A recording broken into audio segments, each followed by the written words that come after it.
So about 6 to 7 years ago, I started going to therapy and doing all the on paper personal development stuff. And what I realized as I spoke to strangers, as I talked to them about my story and my struggles and things, that I had been shutting down my emotions and numbing them for so long. For a while, it was with alcohol. For a while, it was just like I just put them in a box. It didn't matter. I equated being emotional with being weak.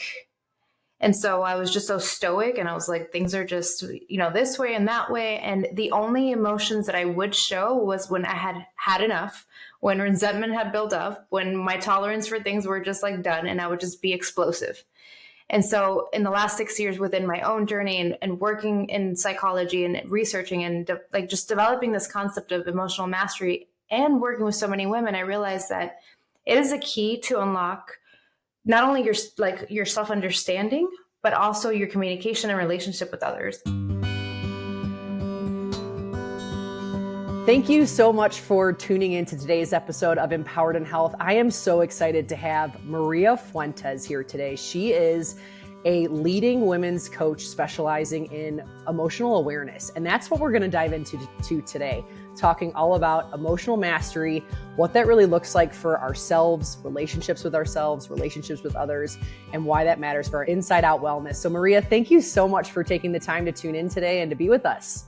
Yeah, no, thank you for having me. It's been a pleasure. I had you on my podcast, and this is good stuff. We're giving women back because I think we both have struggled with our area of expertise, and it's so nice to be able to help other women with the same stuff we struggle with.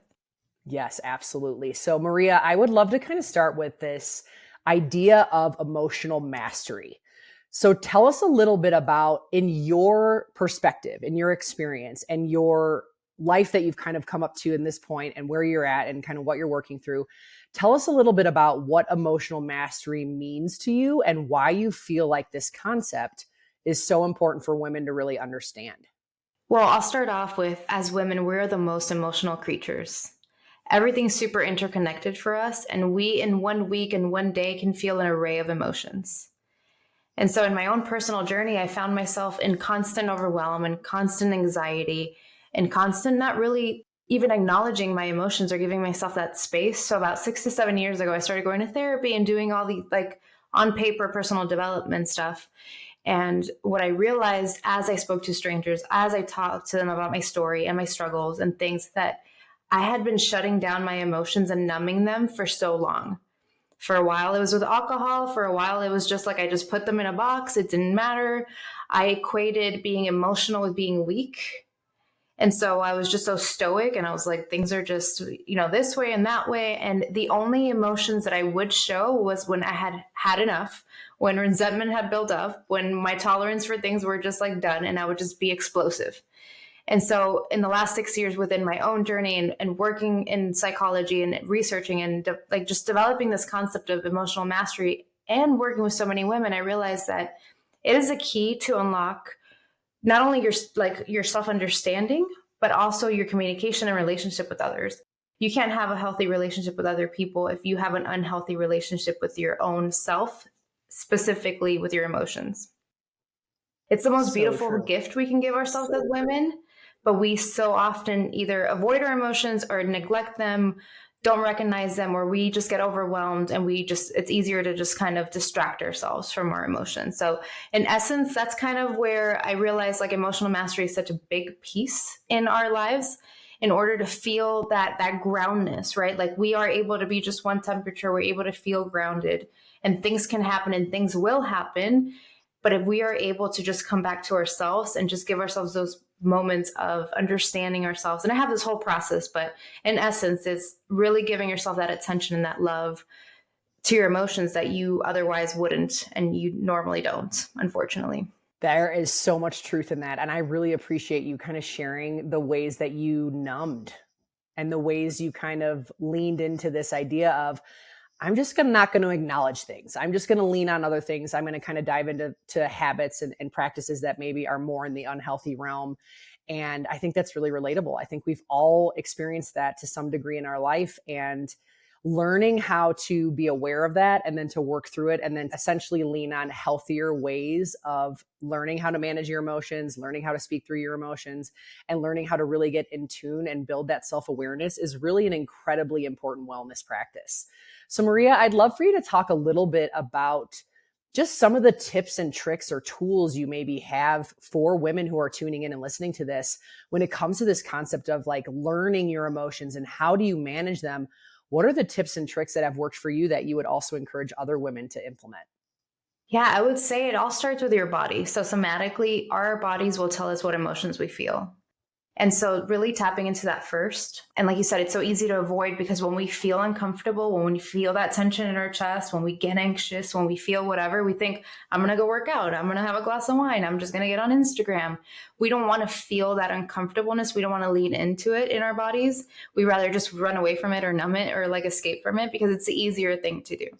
But as soon as you feel it in your body, I would say that step one is like recognize it. Where am I feeling the tension? Sometimes it's a headache. Sometimes it's shoulder pain. Like if you're hunched over and you have a lot of tension on your shoulders, you're probably carrying a lot of like thoughts and emotions that you're not even realizing. And it's heavy. It's heavy in your chest. Maybe it's heaviness in your chest. Maybe it's like sadness that you're holding on to. So just figure out where somatically in your body you're feeling it and just like lean into it. Like, okay, I feel a little anxious. My heart's palpitating. What's bringing this up? And I would say then recognize where it's coming from without judgment. Here's another part of it. And I think this is essential is once we realize like we're anxious, we kind of want to judge that we're anxious. If we're angry, we want to judge that we're angry. And then now we're mad that we're angry. And so we compound these emotions instead of just letting it be. And I think that was like one of the hardest things for me and the most challenging. It was like, okay, well, I'm mad. What do I do with this now? And we want resolution and we want to resolve it. But like a child, like I would say, like treat your emotions like you would a child. If a child's hurt, you wouldn't be like, what's wrong with you? Like, get over it. Like, fix your attitude. Stop crying. You would lean into the kid and be like, okay, what are you feeling? Where'd you hurt yourself? How does that feel? Are you sad? Like you would lean into that. So kind of recognize it in your body first and then lean into, okay, what am I truly feeling? Usually what we recognize first is not the actual emotions. Like I said, let's say you feel angry, right? You'll be like, okay, I feel angry right now. And then you'll start trying to figure out why do you feel angry? And it really could be something that happened 2 days ago that frustrated you, that's been lingering. But now the thing you're angry about is somebody cutting you off in traffic. Yeah. Right? So it has nothing to do with even the person that cut you off. But when you sit down with it long enough and recognize it, then you're like, you can pinpoint where it came from. And I'm not saying every emotion because that would be exhausting. As humans and as women, we have so many emotions, but the ones that matter, the ones that linger with you, the ones that are affecting your life, the ones that are not letting you and allowing you to be the best version of yourself. Like if those keep coming up, those are the ones that need attention. And even though we're busy, we can never be too busy for that. And I truly believe that. So once you recognize it, figure out where it comes from. I have different tactics that I use personally to release the emotion, because if we don't release it, they compound and they stay in our bodies and they will cause ailments. They will cause tension. They will cause things that we don't want to linger. A lot of that is movement and for higher energy. So let me break that down. Let me back up a little bit. So low vibrational emotions like sadness, depression, anything that you feel like is low energy, I would say use more nurturance for. And so like take a bath, journal, do things that are calming to your nervous system because you're already on a low energy. So that's not when you, like if you're depressed, somebody tells you go work out, you're probably not going to work out, right? Yeah, because you're feeling all this emotion and all these sadness. So use things like tapping. So tapping is big for even low vibration emotions or high vibration emotions. So tapping, I don't know if you're familiar, but EFT tapping, it hits all your meridian points on your nervous system with your fingers.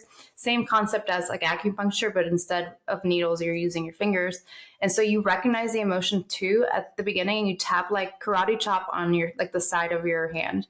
And then you just recognize the emotion and you tap it throughout your face. And I can give you resources and stuff to help any listeners that you have. But as you're tapping through your body, what you're doing is that you're acknowledging it and you're releasing it, and then you're choosing another emotion as you're doing that.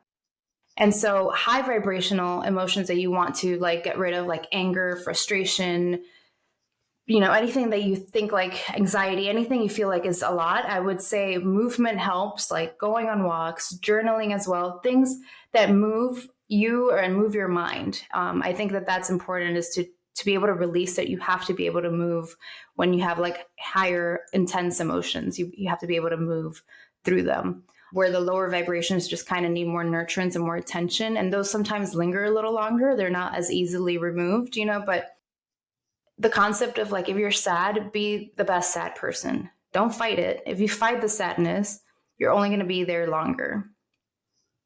Yes. If that makes so sense. Good, Maria. So in oh my essence, gosh, so those good. are some little tools. Yes, I love how you described like low vibration versus high vibration emotion, and how to really align what you're using as a tool depending on how you feel. I know you and I have related and talked a lot about like tuning into your physiology as a female. And as you spoke to, women are highly emotional beings. We are driven by so many different layers of hormones, but also emotions. And so aligning your practices and your self-care with a very strategic choice based on what you're feeling is really an eye-opening thing, even for me, to think through like, okay, the next time I feel whatever emotion it is, what's the best self-care practice I can lead into to make sure that I'm really nurturing not only the emotion that I'm experiencing, but also like my body and my brain and my physiology. Yeah. Love that. And I don't Maria. think it's taught to us. Many of us grew up, thank you. Many of us grew up, if you think about how when we felt emotions as children, we grew up in generations with parents that didn't really nurture whatever we were feeling. If for the most part, at least in my upbringing, it was very much like, you're feeling this and makes me uncomfortable. Stop feeling that way. Change your behavior. Stop crying. I'll give you something to cry about. And so we grew up like this. And then no wonder we feel emotions and we're like, oh, these are uncomfortable. How can I just escape it? It was never taught to us. And so the opposite's what's happening now, is that people are anxious and they are depressed and they're going to the other extreme.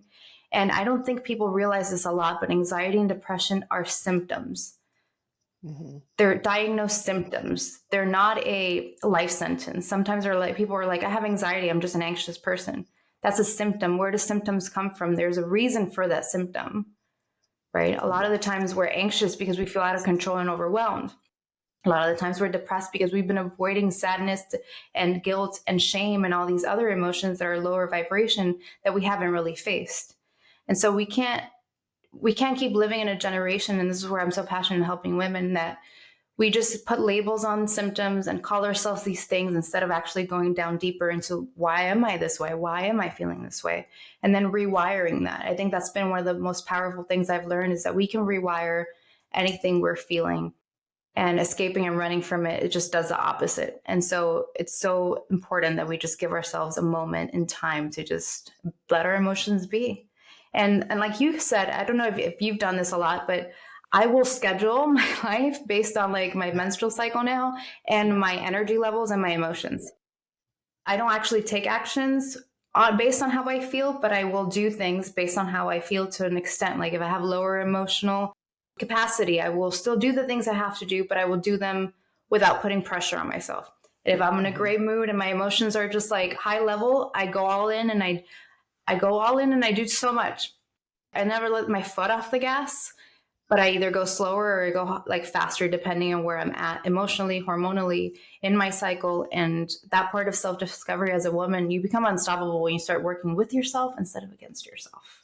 I love that. Is like, amen. Like that is literally so much truth to that statement, because when you start working with your physiology and really understanding the natural ebb and flow that happens because of how our physiology is created, you're right. You become unstoppable and you're able to maximize your energy in a totally different kind of way. Maria, you talked a lot about just kind of the self-awareness process, the self-discovery process, and why that starts to matter, specifically from the standpoint of self-care. And you talked about some great tips and tricks and tools, which I loved so much. I would love to switch gears here and talk a little bit about why this practice of emotional mastery essentially affects the relationships around you and can create healthy or unhealthy relationships. Talk a little bit about that. Yeah, especially with like your close relationships, like romantic relationships, being able to, as women, be the emotional leader in the relationship, because you're already the emotional person in the relationship. Right. So you're either going to lead that man to understand you, or you're going to lead him to doomsday. if you're with your partner. And it's usually the other way around. We lead them the wrong way and we're like, why don't you get us? But even in your close relationships with your friends or whoever, I think when you finally understand yourself and your emotions and what you need. So after, let's say we go through that process of, like I said, you feel it in your body, you recognize it, you start to process it, then you release it. And ideally, after all that happens is when you communicate that to your partner, whoever's close to you.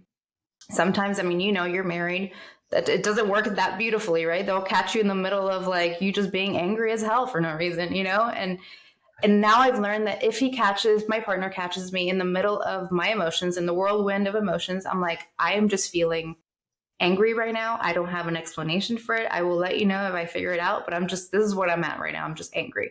And so just pinpointing it and allowing that person to know, like, okay, she's just angry, not at me. It releases the stress. So think about, as women, we don't think this because when we're with our partners or we have close relationships, we just kind of assume that person should just deal with us in whatever mood we're in. But when you go into a room full of people and the tension's high, or you can cut the tension with a knife, like it's kind of unsettling. You don't want to be there. You're like, I don't know that I want to be in this room right now. That is exactly how your partner and your boyfriend and husband feels when you're angry and you're not letting him know, or you're making it about him, or they have to kind of like tiptoe around you. And so you're giving yourself the most beautiful gift by even saying it out loud. Like how awesome is it that if you could just tell your partner, hey, I feel X, Y, and Z. So that's if they catch you in the middle of it. But if you're able to actually go through the process of releasing that and understanding why you felt a certain way, then bringing them in to the conversation. And I'm going to talk specifically in just like romantic relationships, because I think as women, that's one of our bigger problems sometimes and conflicts that happen with our emotions. When you tell your partner or a man, specifically a man, how you feel, most of the time you have to give him some sort of resolution in the sense of like, give him something to do. If you just spew all your emotional stuff at him like you would another friend or a woman, they can't handle it. They see one box. They're very just one-sided. They can just see what's in front of them. So when we come and throw up all our emotions on them, they don't know what to do with themselves. They almost get freaked out. So leave that for the women, leave that for your mentor, leave that for your coach. And once you kind of filter through the crap and the emotions that aren't really the real emotion, come to your partner and use I statements and say, I feel X, Y, and Z. It could be something they did, but the truth is that our triggers, our traumas, the way we feel are our responsibility, and it's never really them, because anyone can do anything to you, but it's based on your own upbringing and your own traumas and your own triggers. If it bothers you or if it doesn't bother you, if it causes you distress or it causes you sadness or it causes you anger. And so if you are able to get to that point and have a great tool, I think I was telling you about before, to help women through this process and really communicating this with their partner, use I statements, and then you let them know what behavior you want to change or what you would like to get out of this, right? You have to give them something to do. And sometimes, and not all the time, I'll say like, I would say like 75 to 80% of the time we should give them something to do. Sometimes we really just want to be heard. And we're like, I don't want a resolution. I just need you to know that I'm sad right now. And that's fine too. But if it comes to like a disagreement, an argument, or something that they did to maybe hurt you or anything like that, I do believe that you have to give them some sort of to-do list after. Not a big to-do list, but just some sort of action that you would want to be changed. And at the end of the day, we all want that, right? Like what I realized in my own journey, I was married before and I was divorced.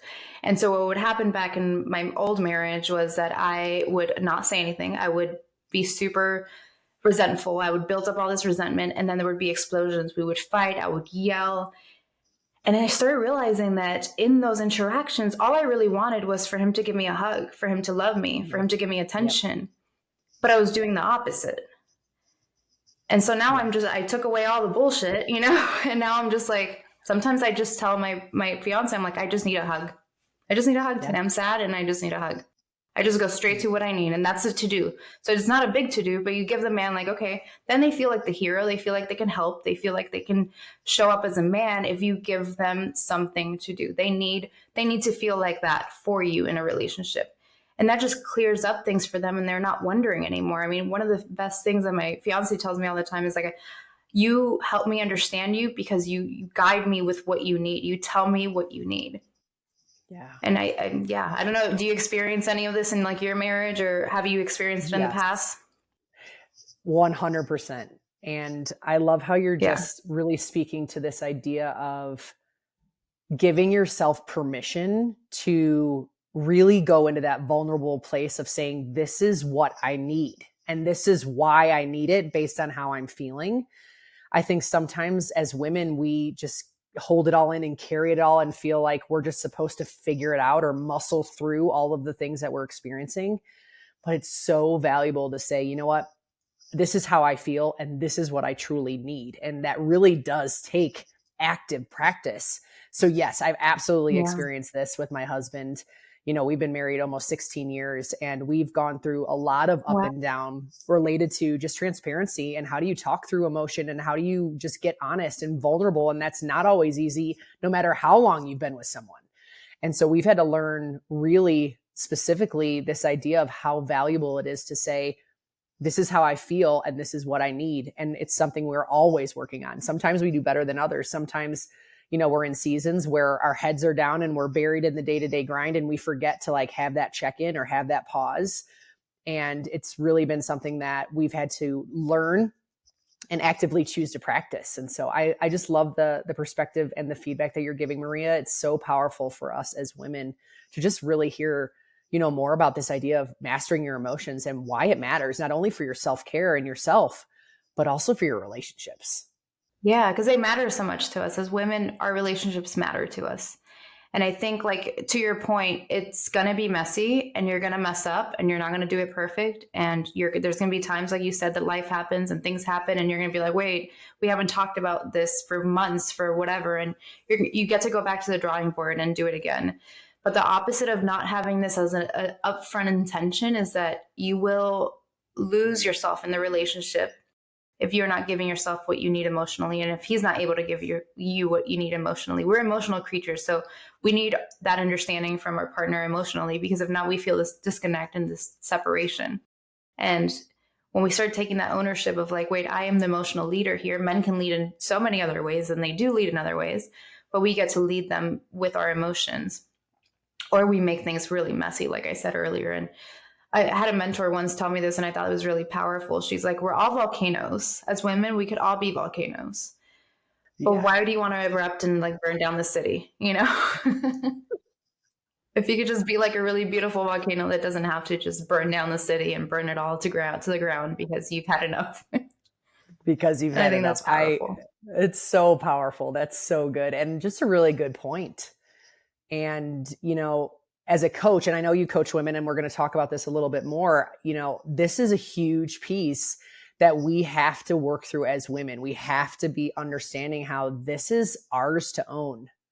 This is not something that we can have fulfilled by something outside of us. Like that whole concept of not only understanding your emotions, but then also getting deep enough and going deep enough to get self-aware enough to understand what you really need and why.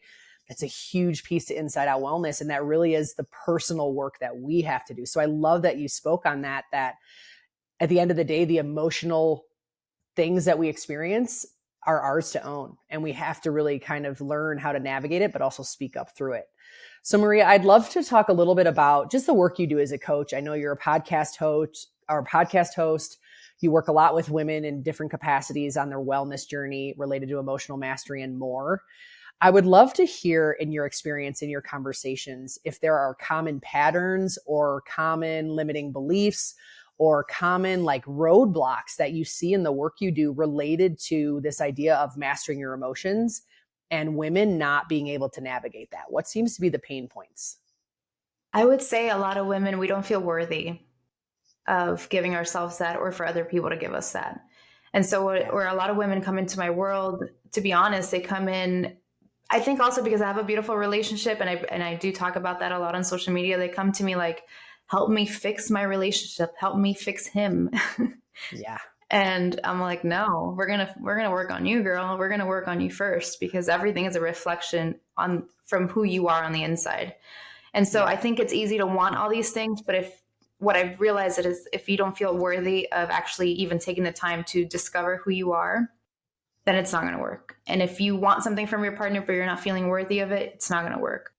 And I will say a lot of women, sometimes they're scared. They're scared to go in deep within themselves. I feel like they think they're going to find something that they're not going to like, or parts of them that they're not proud of. But that's the most beautiful part, because the women that are able to go through that and are able to go through the uncomfortableness and really just find like who they have always meant to be, their real true self. Like society just makes us be other people sometimes that we're not.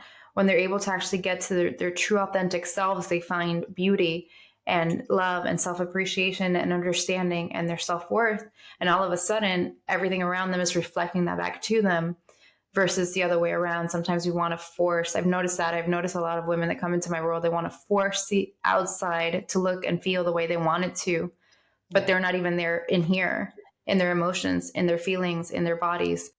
And so I would say that's the biggest thing. And I, for a long time, felt that way. Like, I will be honest, I didn't feel like I was worthy of even paying for a therapist. I remember when I was so cheap, I would buy everything at Sephora, go on any vacation, but I was like, I'm not spending $200 on a therapist. Yeah. And looking back, it was a worthiness thing. It was like, I'm not worthy of spending that money on my inside, on my emotions, on the things that matter, because no one ever taught me that either. It wasn't like displayed to me. It wasn't shown to me growing up that, you know what, you're worthy of people listening to you and caring for you. I was raised by people that were very superficial in that sense too. And they were like, here's how I look is more important. Right. And I will say a lot of women, we do that. We care about the way we look on the outside a lot more than we do about how we feel on the inside. Yes, that is so much truth to that. And something I think we've all managed or experienced in some capacity, just because of the world we live in, because of how women's health and wellness is often marketed or shared with us, of what is quote unquote healthy and desirable, or the way to success, or the way to feel fulfilled. And I just cannot get enough of how you're really speaking mostly about how this is about you. Like, this has to be a self-reflective practice of going deep and going inward. And that's oftentimes comes from investing in things we maybe didn't believe we needed, or didn't think we needed, or didn't even want. And it can be really uncomfortable. And I know for me, I've had to really step into some uncomfortable growth seasons of doing that work. But I can tell from all the work that you do, Maria, and from the work that I've done, like that really truly can be so game changing for how we feel from the inside out in our day-to-day life. Maria, I'd love for you to, before we wrap up, my friend, I would love to talk a little bit about maybe like a best starting point. I'm kind of thinking of the woman that's maybe listening to this, who knows she needs to kind of dive into this emotional bucket of wellness, if you will. She needs to figure out more of this emotional mastery concept. She needs to kind of dig into more self-worth and this concept or idea of how she really truly is worth it, and that learning what she needs and learning how to voice that is worth it. What would be the first best step you would give her to get started on doing this work?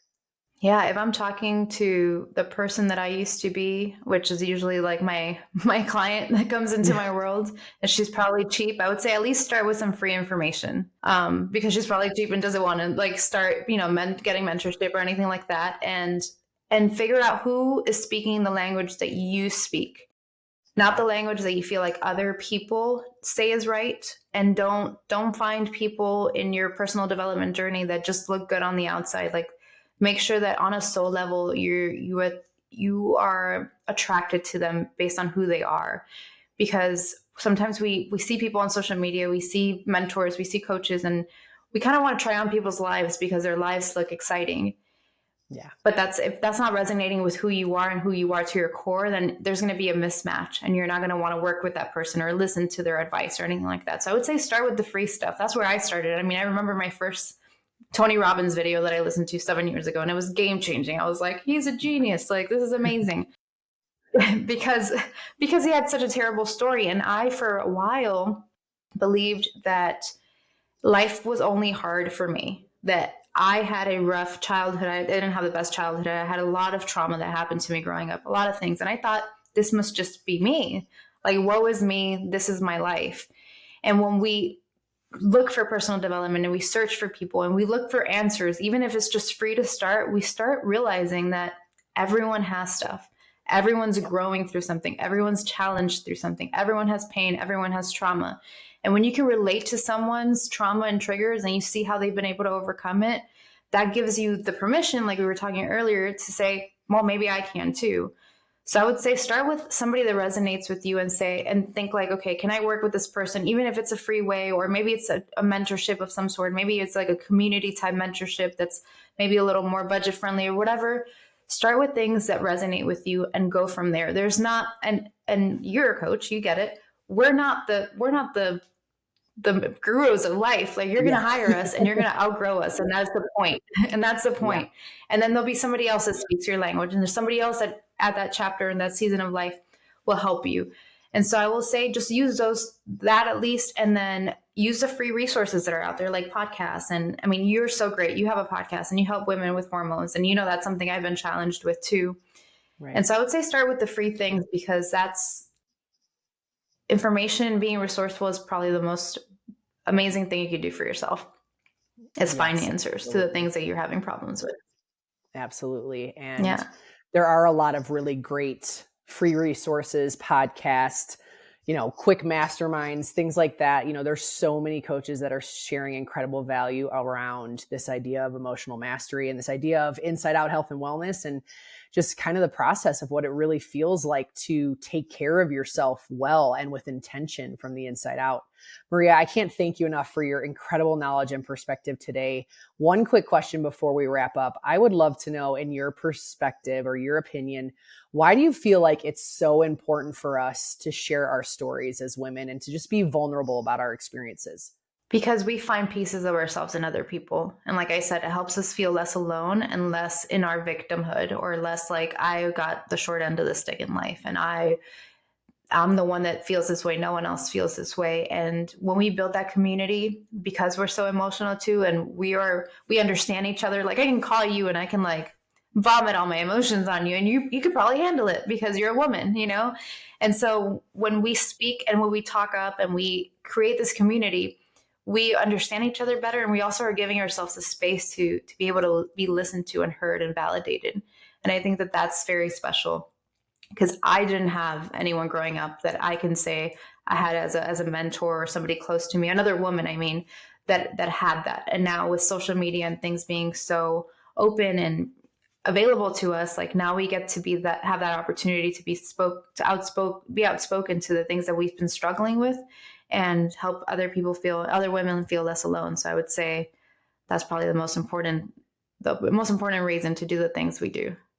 Yes. We see pieces of ourselves in others' stories. That is so profound. And I love that you shared that, because it does validate our experience. It does give us some level of comfort, knowing that we really truly are not the only ones and we're not alone in the experiences that we go through. Maria, thank you so much. Quickly, will you share how everyone can find you online or connect with you and talk a little bit more about everything that you share? Yeah, I'm on Instagram. I'm _Maria.Fuentes_. And then I have a podcast as well. So free resource for you guys too. So if you want to listen to any of my episodes, I go even in more depth to everything we talked about now. And that is called You First, A Journey to Self with Maria. And I'm actually just recently on YouTube. I have like very few videos on there, but I am trying to be more visual too, so that people can connect to my podcast in a visual way too. And that's also You First on YouTube. So, and thank you so much, Erin. I appreciate you having this platform and wanting to help women with something so important like hormones, and allowing me to come on here and talk about one of the effects of hormones, which is like emotions that we can't control sometimes. Oh my goodness. It's so very real. Maria, I appreciate you too so much. Everyone, we will have all of Maria's information in the show notes of this podcast, so you can continue to connect with her and learn more about this really important topic of emotional mastery. It is a huge piece to the overall wellness puzzle, and I cannot thank Maria enough for her incredible knowledge and perspective today. You guys have a great one. Thanks so much, Maria. Thank you. Bye. Thank you so much for tuning in to today's episode. I know balancing time and energy can be a challenge, and I'm so proud of you for listening in and investing in your wellness journey. I feel incredibly grateful to connect with you and for the opportunity to share more knowledge, stories, and encouragement related to all things wellness. I would love to hear how this podcast has served you. If you enjoyed today's episode, please subscribe and leave a review on either iTunes or Spotify. Your support truly means the world to me and helps me reach more women just like you and me who are looking to transform their health from the inside out. Plus, when you share this episode with a friend, we invite more women in to learn alongside us. What a gift. Remember, knowledge is power, and the more we know, the better we can do. For ourselves, for our families, and our future. Well done on taking the step towards a healthier, happier you. Until next week, stay empowered and stay well.